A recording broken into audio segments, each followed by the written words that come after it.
through. All right. Welcome, everyone. Welcome to the talk. It's called Sound Sense, UX Research for Inclusive and Accessible Design. So if you've ever wondered why devices make the sounds they do, today we're going to talk about audio in product design and how we have approached those decisions so we can think about how to use sound to be as inclusive or as usable as possible. So before we set off to answer the questions of how do we ensure audio experience and products are inclusive and accessible, I want to just introduce ourselves so that you have an idea of why we are the ones to talk about this today. And so my name is Kiara Salmon. You're also welcome to call me Kiki, probably what Megan will refer me by, and so don't want to confuse anyone. It's my nickname, so you're welcome to call me that as well. I'm a user experience researcher on a team called Products for All. And so one of my focuses is on accessibility research. And then I'll pass it over to Megan to introduce herself. Hey everyone, my name is Megan Cackett. I'm also a UX researcher and my specialty is in human factors, and I've supported product teams like Pixel Buds and wearables and more. So together, we set out on a journey to combine our expertise. So bringing the accessibility lens and inclusion principles to human factors and product design. We found audio to be in a particularly challenging space to design for. So thank you so much to those of you who have joined. My name is Kate Walser. I'd just like to, sorry if I interrupted, I don't hear no. Yeah. Oh, I'm so sorry. All right. Guys, forgive me. I've been in sessions this morning and have been muted because there were screen readers playing every which way through my computer. Okay, so let me just introduce you both and thank you so much for joining us. We have, do you say it's Ciara Salmon? Kiara. Ciara, thank you for correcting me, who is a UX researcher from Google Research Accessibility. Her pronouns are she, her. And Megan Cackett, who is a human factors user experience researcher. Her pronouns are she, her. And they are here to tell us about Sound Sense. Wonderful. All right, we can jump back in. So thank you, Kate, for introducing us. So Megan and I went together to bring our expertise, both within the accessibility space and inclusion principles to human factors within the product design realm. And so we found sound to be a particularly challenging space for teams because often they're starting from scratch each time. And so they really want to ensure that when they're doing sound, they're bringing accessibility inclusion into their process, but might not know how. So today we're going to talk through our exploration within audio, what we learned along the way, and then 3 principles that we use as guidelines. So this can also apply to your space, and then we find really helpful with teams. So first, I want to chat about current accessibility sound practices. So these just sound practices ensure that all products are on the same page to do the bare minimum so that products can be accessible for everyone. And so what are these accessibility sound standards if you're not familiar with them? So web content accessibility guideline standards have 2 main standards for sound. And so to be compliant with the Web Content Accessibility Guidelines, also known short for WCAG standards. So for example, if you have such thing as a video, there needs to be like captions or subtitles or provide alternatives to the information that is being presented by sound. So on the screen capture on the left of the slide, there is a video which explains, which has captions highlighted, which would meet this requirement. The other one is that information should not rely on one characteristic. So characteristics can be either like sound, color, shape, and more.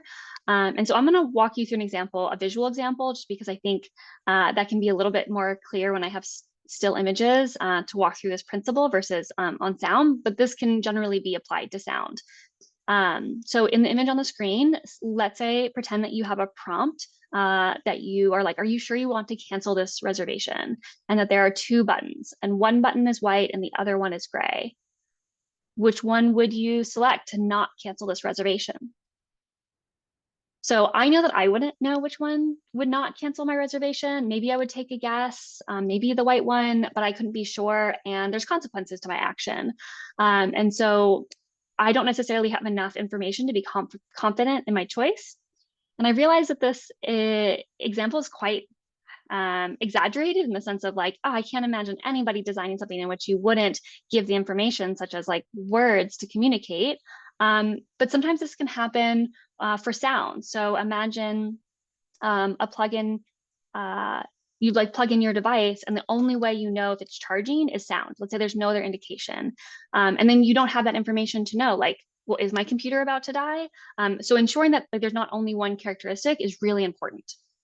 So I bring up all these standards because when we're speaking about how to utilize sound, I want everyone to realize that there should always be alternatives. So we're going to be talking about like how to make sound when it does exist as accessible as possible, but that it should not be the sole indicator to communicate between you and a product. So that being said, sound is everywhere. You likely have come across it in every product you own. So for Google products, we have Google Home, Android Auto, Pixel Phone, Pixel Buds, and more. And all of these have sounds. So when I was first conducting research in which sound was a characteristic, I did not necessarily realize how accustomed I was to sound existing as an auditory interface. So I'm going to play some examples for you. So if you have your Pixel or tablet and it's in low battery mode, it'll play a descending tone. So let me play that descending tone.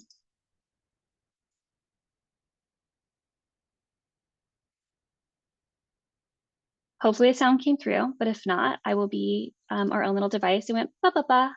So it descended down. When you plug in your Pixel to charge, it makes more of like an uplifting sound, like a humming sound. And that sounds like this. So kind of goes up at the end. And then the Chromebook charging is a very similar sound where it's an uplifting sound as well. So I'll note that all of these sounds don't occur if your device is silent. So if you're a millennial like me, where like all my devices are silenced, sometimes you might not even realize there's sound, which is okay because like I said before, there's always going to be another characteristic to indicate it. But this is a choice that you make, right? Like how do we communicate to you all of these things that are happening on your device, and sound is one of them. So perhaps I was describing those sounds and I have exactly what they do right next to them. And so you hear the sound, you hear the description, you're like, oh yeah, that kind of makes sense. Or maybe you're thinking like, man, if I heard those sounds, I'd have no idea what that was trying to communicate to me. So it's incredibly important to think about all the different types of sounds and how well or not well they communicate information to you. So here I have a picture of a printer, promise it's relevant. So learnability of sounds is important to consider. So let's say you're working with a sound designer and a question that you want to ask yourself is, well, how often is a sound used? So for example, let's imagine this printer and you have a home printer that you're creating with your sound designer, and you want the printer to communicate that it's out of ink. So printers a lot of times have very, very tiny small screens where only a few words or icons can be displayed. And you decide that you also want to communicate the sound in addition to an icon being displayed. Well, one question that you can ask yourself is, well, how often does a printer run out of ink? I hope not too often. Hopefully you have a good enough printer that you're producing that, you know, people get a good amount of use out of it, and ink is expensive. So you say, okay, it'll only happen every once in a while. And I want to make sure that the learnability is high, so that the person who is being prompted with the sound has a chance to know what the printer is trying to communicate to them, and they're not having to go dig into a manual. Thanks, Kiki. So yeah, let me hand it over to Megan. Yeah, I'll just share a little bit more too about how we can start to include these principles and embed them in the product design process. So it really does take a whole team of people to build any successful product. And I'll bring in some of these concepts and talk about how we're applying them. And in industry context, it really is this ongoing conversation with product managers, engineers, figuring out how do we build and scale a product, and then also connecting with user experience researchers, that's me and Kiki, and designers to ensure that the voice of our user is included in the design of our product. So every audio product will be slightly different depending on the product that's being created. So if it's more of a physical hardware product, you can think of like the Pixel earbuds, or a software product, maybe like Google Maps. It might be a little different for each product. But as UX researchers, we work alongside the team to represent and advocate for user needs during product development. So as far as applying these strategies, we'll focus on sharing how we've utilized some of these principles to make UX research more inclusive in the product design process. Awesome. So thank you, Megan, for talking about, these conversations that we're having with a bunch of different stakeholders that you might have yourself. And so when you're thinking about, okay, we're all talking to each other and we're all trying to figure out what is the best sound to go forward with, leaning against on that idea of learnability. So learnability is generally the idea of how easy it is for someone to learn what a sound means, and that there's some factors that make them more or less learnable. So for example, there can be an already established strong cultural association.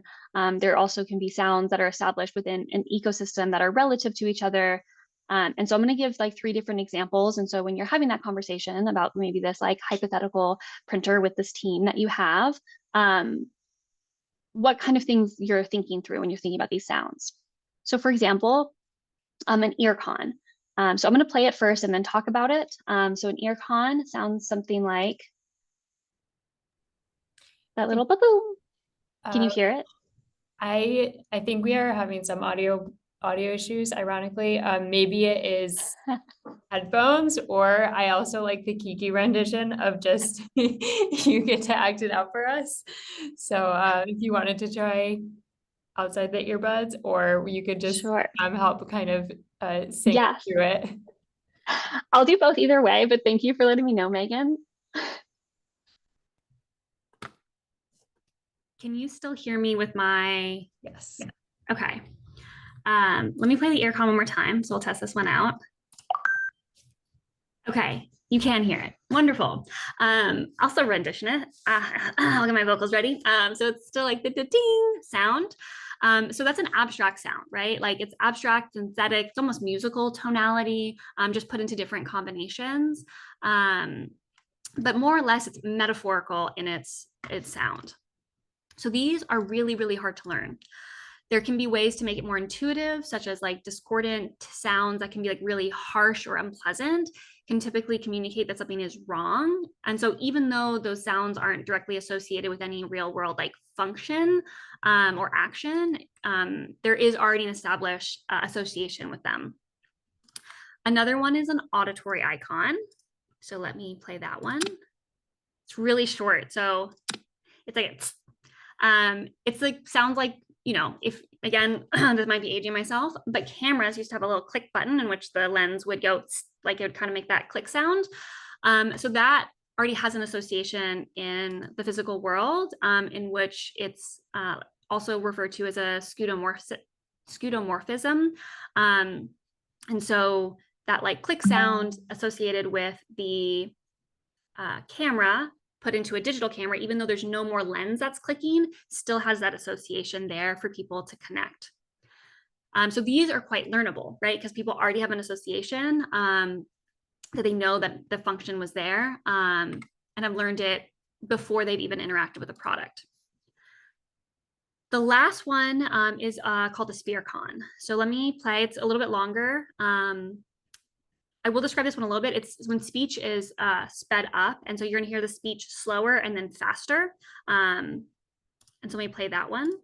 Ada Gilmore, Agnes Gardner, Alexander, Allegra Seidner, Amanda Glenn, Alex, Abby Walker, Aidan Fox, Angela Wright, Ed Marshall, Barb Hawkins, Ben Hawkins, Bill Downs, Bill. So it's basically taking language and speeding it up past recognized as speech, but it ends up actually being incredibly learnable because the brain is still comprehending those words, even if you're not like consciously knowing what they are. Although I will note that maybe it's not super pleasant to hear like speech sped up super fast, but it is really learnable. So when you're thinking about, there's like lots of different sounds. And so it's important to think about and know the different sounds that you can have on the table and how learnable or not or less learnable they are. So hopefully now we have some shared language when we think about the different sounds and potentially what they bring to the table when we're implementing them in products. So back to our original question. We set out to ensure that audio experiences on products are inclusive and accessible. And so we developed 3 principles to guide us as researchers. Megan and I worked also with a sound designer and other experts on the team to basically come up with the 3 C's of audio, which are control, communication and quality, and context. So let's start out with the first principle around control. No one size fits all. So what exactly is control within digital products? So you might recognize that there's a lot of control when it comes to visual components, such as, changing out your wallpaper, placement of different apps on your screens, themes that can be applied to apps. You can do enlarged font or contrast, etc. But I only have here one around like sound, so like changing the ringtone of sound. So we don't necessarily have the same level of customization as we do with visual display. And sometimes one sound is all you get. So if you have a clicking of the camera, that's the sound. If you have, a certain notification ping, that's the sound. So perhaps you're thinking, yeah, choice matters, but I don't really care what sounds come on my devices. And so I don't care that I don't have choice. So yes, and I do agree that choice does have some potential downside. So sometimes when there's too many choices, users can feel an incredible cognitive overload, and this can have a higher impact on users with cognitive disabilities, but ultimately affects everyone. So on the left hand of the screen, there's a soundboard in which there are more choices than you could possibly imagine. And unless you're a DJ in this room, and this may be something that you use every day, you might look at this and be like, wow, that is too much. I have no idea what all those buttons do. So audio can just generally be very technical. And you have lots of options that you can choose to customize it. And so how can we make sure that people know what those choices mean, like frequency, pitch, tenor, bass? Or do we just fundamentally remove all the jargon together? And so when we ask users to make choice with lots of jargon, that just increases that cognitive load. And it might not be clear of the consequences that they're making for each of those choices. So when we've thought about choice on the right-hand side, we allow choice, but we've simplified it with the Pixel Buds Pro, which is a more friendly, user-friendly UI, which still allows choice. And it has words like default, heavy bass, balanced, and it'll automatically move the settings to treble, bass, mid, and more. And so some of these presets allow you to remove jargon and simplify the decision-making process with not removing the choice altogether. Someone can still manually go in and slide the settings up and down. So although I said that choice is overwhelming and you might not care that you have choice with sounds, I do want to explain why I think choice matters. So many aspects can lead people to want to have different choices. So for example, if you have hearing loss, you might have hearing losses of different frequencies. And so some sounds might be easier to hear than others. There might be an unpleasant association with a sound. And so you want the sound to be different. Or there can just be discomfort with certain frequencies, which can be common with individuals with autism. So not everything and anything has to be or may be customizable, but whenever there's a chance to give back control, we want to ask ourselves, how can we give some of that control back and make it a more pleasurable and inclusive experience?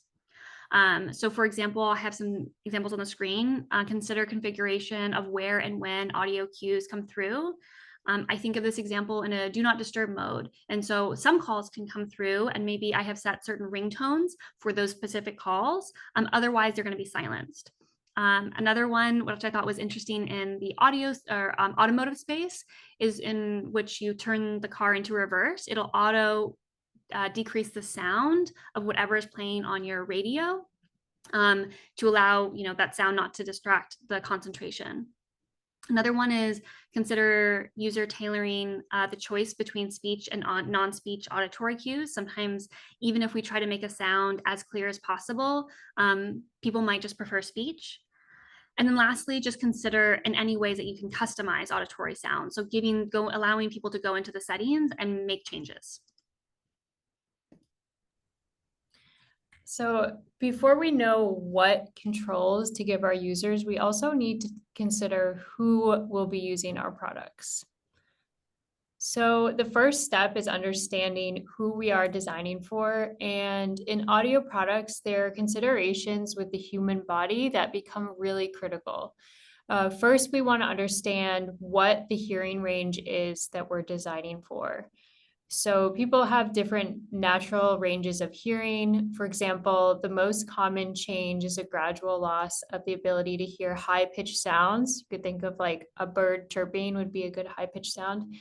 And this can make it challenging to understand speech, especially being in noisy environments.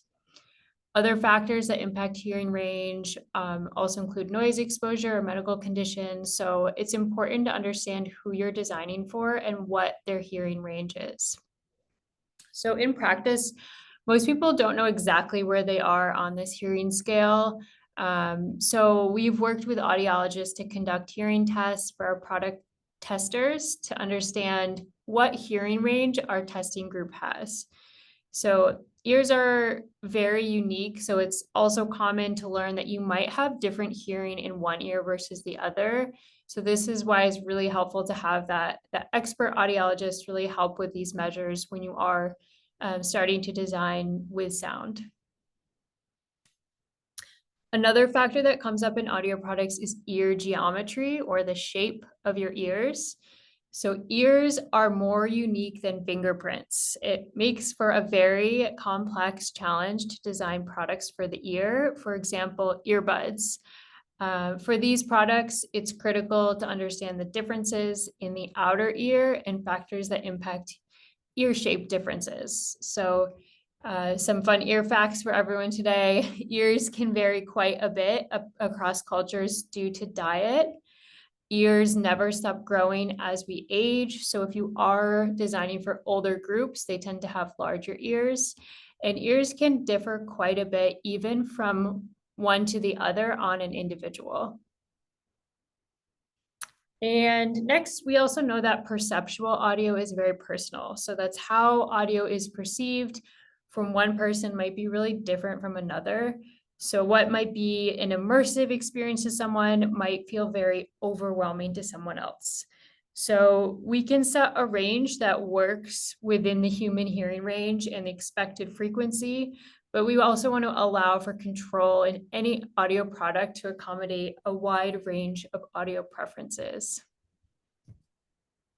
Cool. The next principle is communication and quality. So utilizing the full potential of sound, so it's more than just noise. So we have maybe the best intentions for sounds, but if a user doesn't understand what it means, it is fundamentally useless to them. So for example, I have run studies in which someone was using an assistive technology such as a screen reader, and there was an ear con to indicate that something was clickable.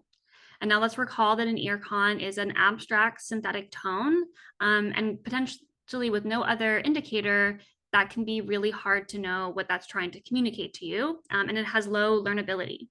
So if the screen reader also indicates it's something like a button or a tab, which those components are interactable, then the user might over time associate that ear con with those elements having actions to them because it's highly repetitive. You know, everything that's clickable will then have that clicking sound. So the ear con might be able to tell them that something is clickable before the speech occurs, allowing them to more efficiently navigate a platform, for example. However, when sounds don't have meaning, it can cause more annoyance when exposed to a sound. So I'm going to do a little bit of a throwback. So when I was a wee little girl in the 90s, we had these toys called Furbies. And if you're not familiar with Furbies, they're essentially like this robotic hamster owl-like looking creature. And the Furby will make these like noises to tell you that they're hungry or they want to be played with. However, to this day, I cannot tell you what any of the noises out of those Furbies meant at all. And there also is no way, at least in the original Furbies, to turn off the sound. So I recall that I ended up hiding it in the back of my closet under as much clothes as I possibly could because I couldn't sleep, because it kept trying to wake me up, telling me things that I didn't understand what it was trying to tell me. So this is an example in which I was quite annoyed with the sounds it was telling me because I just fundamentally didn't understand, and I didn't understand what to do to get the sounds to also stop. So sounds that are being designed within a system is really important to understand and test those sounds in the context of use to understand if users are receiving or understanding the value of the sounds. So if a user is more likely to understand what it's communicating to them, they are less likely to get annoyed with said device. That also being said, users can't stop listening, not unless I like physically plug their ears or get the device to be completely silenced. So also quality is a consideration that also affects the understanding and annoyance of sound. So what do I mean by quality of sound? So aspects that can affect quality can be things that sound like tiny or fake or not natural, when like a voice is too synthesized or compressed, if there's excessive loudness, where there's or fluctuating volume, or that the sounds are too long or too short. So when I said that list, you might be like, oh yeah, like I would not do that, put that in any of the products that we create. And that might seem obvious, but I want us to think back to that Furby that I just described, in which it had high pitch and loud sounds. So sometimes these things can get in. So we want to make sure that we're still actively thinking about them. Awesome. So that brings us into how we can apply this idea of communication and quality of sound. And when in a product context, we really want to make sure we can start to get a better understanding of how sound is being interpreted on a product. So if you are designing audio on a product and just starting out for the first time, it can help to look at what has been done before or leverage sound heuristics. And heuristics are just general shortcuts for how sound might typically be interpreted.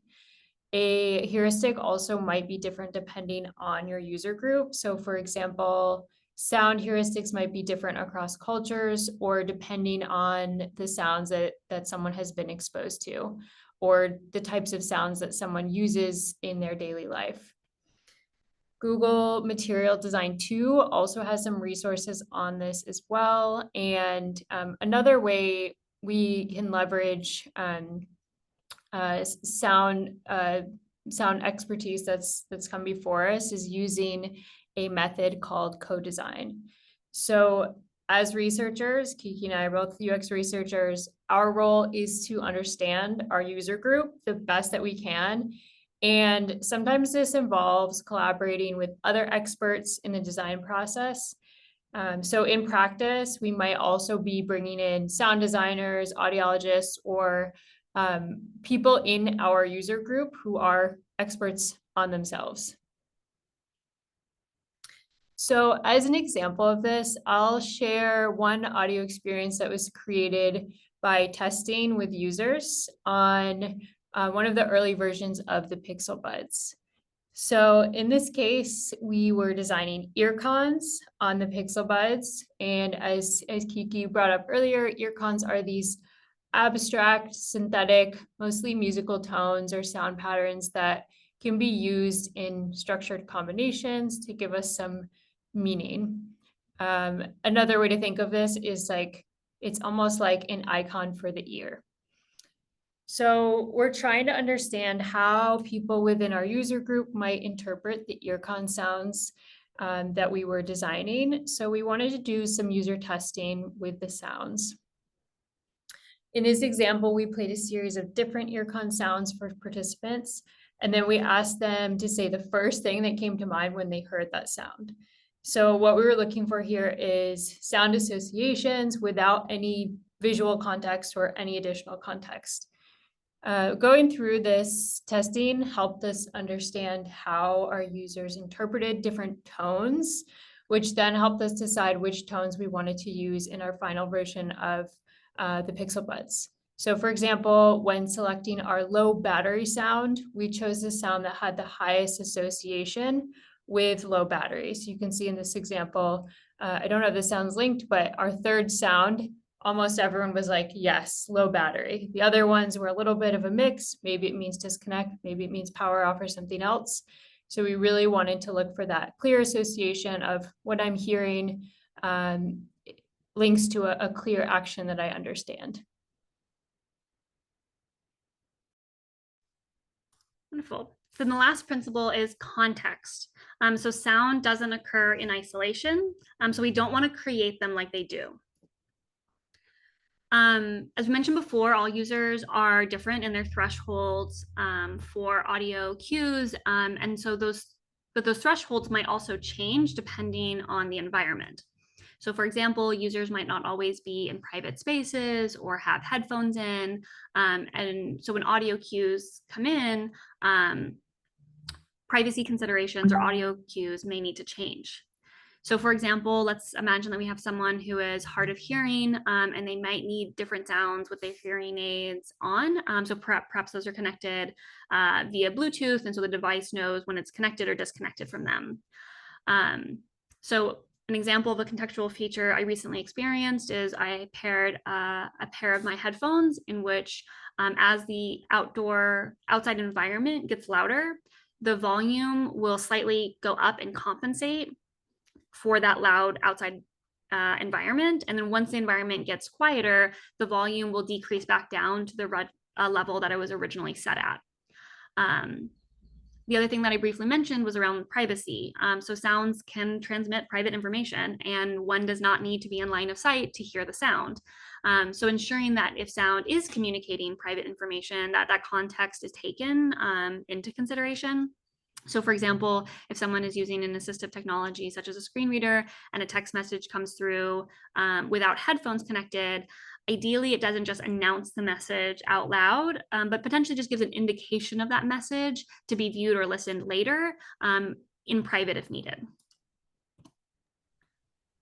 So knowing that audio is everywhere and we can't close our ears, when we're designing a product that has any sort of audio involved, it's important to test our products in context. So there's two ways to do this. First, bringing your users in to test a product in more of a controlled environment or a lab setting.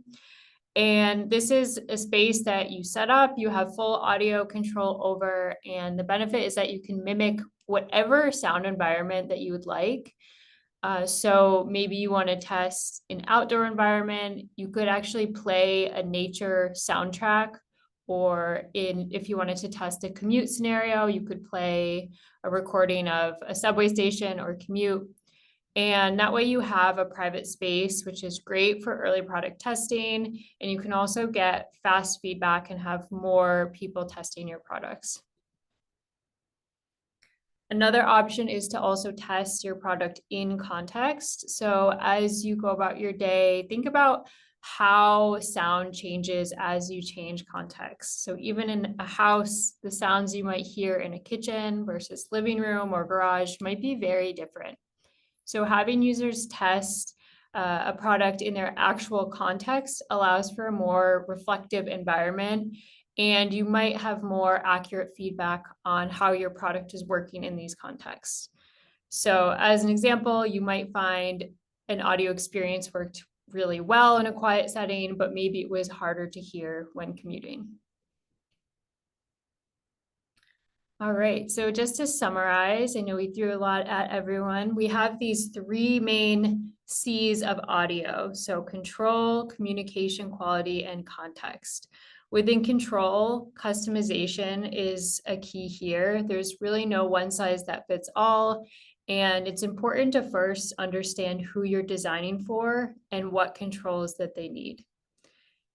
In communication and quality, sound association and how a sound is being interpreted is really important to understand. We want to make sure we're utilizing the full potential of sound so that it becomes a meaning and it's useful rather than just noise. And then lastly, with context, always respecting the user. So knowing that sound is everywhere, it does not occur in isolation. It's really important to build and test your product in the context that it will eventually live in. And thank you everyone for listening. If you have any questions, feel free to reach out, and we'll wrap up here. I think we can probably take questions on the chat. Thanks.